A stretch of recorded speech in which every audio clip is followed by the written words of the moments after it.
जब हम किसी नए कार्य की शुरुआत करने जाते हैं तो अपने आप से 3 प्रश्न करना चाहिए। मैं यह क्यों करने जा रहा हूँ? क्या मुझे सफलता मिलेगी? मैंने इसके बारे में सोचा ही क्यों? अगर इन तीनों प्रश्नों का उत्तर आपको संतोषजनक लगे तो इस काम को करने के लिए आपको आगे बढ़ना चाहिए और इसमें सफलता ज़रूर मिलेगी। Hello everyone, welcome back to your channel confidence is 3।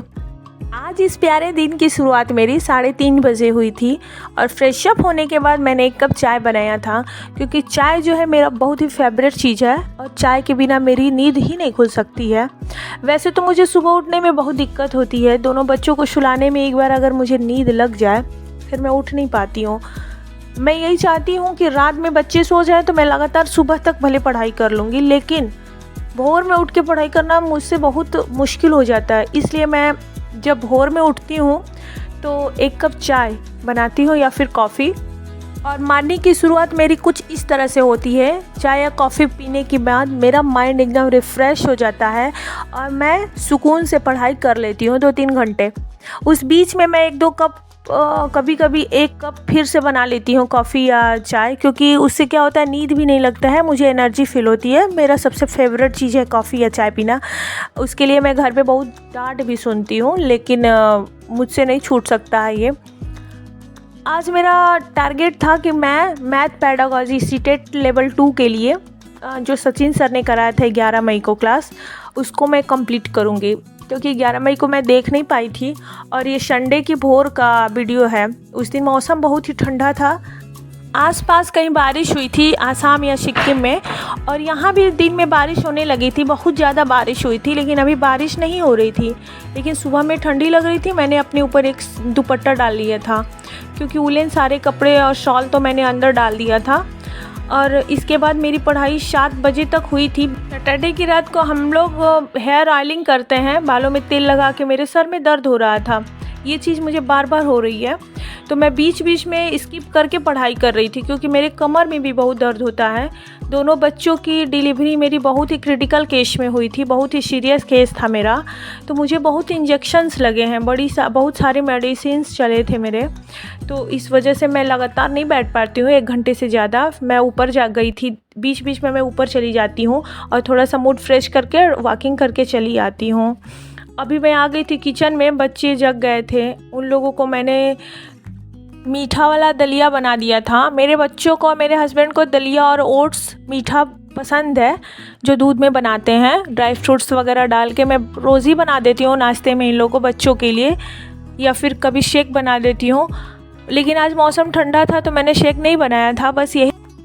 Sunday के दिन हस्बैंड के डिमांड पे खाना बनता है। आज उनका मन कढ़ी खाने का था, कढ़ी चावल और रोटी, जो दही वाली कढ़ी होती है, पकौड़ी बना के। तो मैं पकौड़ी यहाँ बना रही थी, बड़े साइज़ की पकौड़ी मैं कढ़ी के लिए बना रही थी। और इन लोग का नाश्ता हो चुका था, लेकिन कुछ पकौड़ी मैं इन लोग को भी दी थी ऐसे खाने के लिए बच्चों को। मेरे हस्बैंड को मिर्च वाली पकौड़ी चाहिए होती है और बच्चों को बिना मिर्च वाली। ये कढ़ाई जिस पे मैं पकौड़े तल रही हूँ, ये इंडक्शन वाली कढ़ाई हम लोग लाए थे, लास्ट मंथ लाया था हमने। लेकिन इसमें जब भी मैं पकौड़े बनाती हूँ तो इसके ऑयलिंग स्पॉट्स इतने ज़्यादा हो जाते हैं कि फिर उसको धोने में बहुत दिक्कत लगती है। और कुछ भी बनाओ तो एकदम फ्रेश रहेगा ये कढ़ाई, लेकिन ऑयलिंग मतलब जो भी फ्राई करने वाली चीज़ें हैं जिसमें तलते हैं, इस कढ़ाई में बनाने लायक नहीं है। आज तो मेरा मूड ख़राब हो गया था। इसमें सब्ज़ी बना सकते हैं, दाल फ्राई कर सकते हैं, लेकिन पकौड़े वगैरह तलने के लिए इस कढ़ाई का आज के बाद मैं कभी भी यूज़ नहीं करूँगी।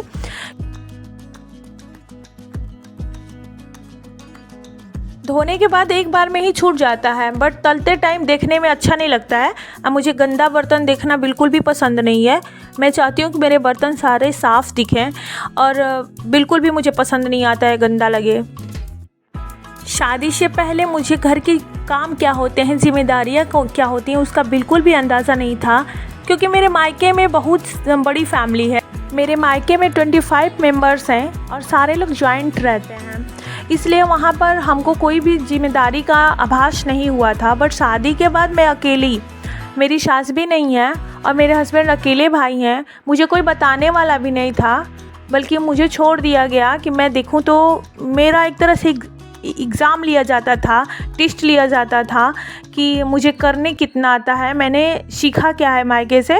ये सारी चीज़ें हर लड़की को फेस करनी पड़ती है ससुराल में। बट अगर फैमिली अच्छी मिले आपको तो बहुत सारी चीज़ें ईजी हो जाती हैं। यहाँ एक प्लस पॉइंट था कि मेरे हस्बैंड मेरी सपोर्ट करते थे और हस्बैंड की वजह से मैं आज ये सब करने की कोशिश कर रही हूँ। पढ़ाई और यूट्यूब चैनल हस्बैंड के वजह से ही मैं कर पा रही हूँ। अगर उनका सपोर्ट नहीं रहता तो मैं कुछ भी नहीं कर पाती। मैं शादी के बाद से ही मैंने सोचा था कि मैं पढ़ाई नहीं छोड़ूंगी, कंटिन्यू करूंगी। बट सिचुएशन से कुछ ऐसी आती हैं कि सपोर्टिंग करने वाला इंसान भी कुछ नहीं कर पाता है और मेरे ऊपर इतनी सारी जिम्मेदारियां हो गई कि मैं अपने कैरियर और अपने सपनों को पीछे छोड़ दी थी। उसके बदले जब मुझे कोई रिस्पेक्ट नहीं मिला तो मैंने सोचा कि मैं अपने सपनों के बारे में ही अब सिर्फ सोचूं और सेल्फिश बन के मुझे सिर्फ यही सोचना है। संडे के दिन हम लोग दोपहर में खाना खाने के बाद कुछ रेस्ट करके फिर शाम को हम लोग इस्कॉन टेम्पल गए थे। ये इस्कॉन टेम्पल मेरा सबसे फेवरेट जगह है। जब भी टाइम मिलता है मेरे फैमिली के साथ मैं वहाँ ज़रूर जाती हूँ। माइंड पॉजिटिव हो जाता है, पॉजिटिव एनर्जी फील होती है। यह राधा कृष्ण का मंदिर इस्कॉन टेम्पल सिलीगुड़ी में ही पड़ता है। मेरे घर से 7 मिनट का रास्ता पड़ता है, अपनी गाड़ी से 7 मिनट मुश्किल से लगता है, पास में ही है। वहाँ शाम की आरती 6 से 6:30 बजे के बीच में शुरू होती है और हम लोग उसी आरती के बीच में ही जाना चाहते हैं। जो भी छुट्टियाँ पड़ती हैं, जो भी फेस्टिवल होता है, हम लोग ज़रूर यहाँ आरती में शामिल होते हैं। बहुत अच्छा लगता है यहाँ पर। मेरा टारगेट रहता है कि संडे के दिन थोड़ी सी मेरी ज़्यादा पढ़ाई हो जाए, क्योंकि बच्चे संडे के दिन सोते नहीं हैं, खेलते ही रह गए थे। बस थोड़ा सा रेस्ट हमने किया था, लेकिन बच्चे बिल्कुल भी सोए नहीं थे, बस ऐसे ही खेल रहे थे। तो वो जल्दी ही सो गए थे संडे के दिन। उधर से आने के बाद जल्दी खाना खा के मैंने उनको सुला दिया था, क्योंकि मैं चाहती हूँ कि छुट्टी के दिन मेरी थोड़ी सी पढ़ाई ज़्यादा हो जाए। अभी फ़िलहाल मैं सीटेट पे ही फोकस कर रही हूँ, पेपर 2 पर, क्योंकि मैथ और साइंस जो है मेरा बहुत दिन पहले का छूट गया है। उसको रिवीज़न करने में बहुत मुश्किल हो रही है। तो सबके सोने के बाद मैं 10 बजे से लेके और 11:30 बजे तक 1.5 घंटे की पढ़ाई मैं NCERT वाला किया था मैंने। मुझे पढ़ाई करता देखकर मेरे हस्बैंड गुस्सा करते हैं कि तुम क्यों अपना नींद ख़राब करती हो, हेल्थ ख़राब हो जाएगा। बट मैं उनसे यही बस कहती हूँ कि जब तक मेरा एज ओवर नहीं हुआ है मुझे ट्राई करने दो। मेरे पढ़ाई से उनको कोई दिक्कत नहीं है, सिर्फ मेरे हेल्थ को लेकर वो ये बात बोलते हैं। और कोई बात नहीं, जब तक चांस है हमको तैयारी करते रहना चाहिए और अपना बेस्ट प्रूफ करना चाहिए। बस यही बात लेकर मैं अभी चल रही हूँ, क्योंकि जिम्मेदारियों के चलते मैंने बीच में पढ़ाई बहुत छोड़ दिया, बहुत कुछ खो दिया। लेकिन अब नहीं, सिर्फ और सिर्फ अपना टारगेट यही है।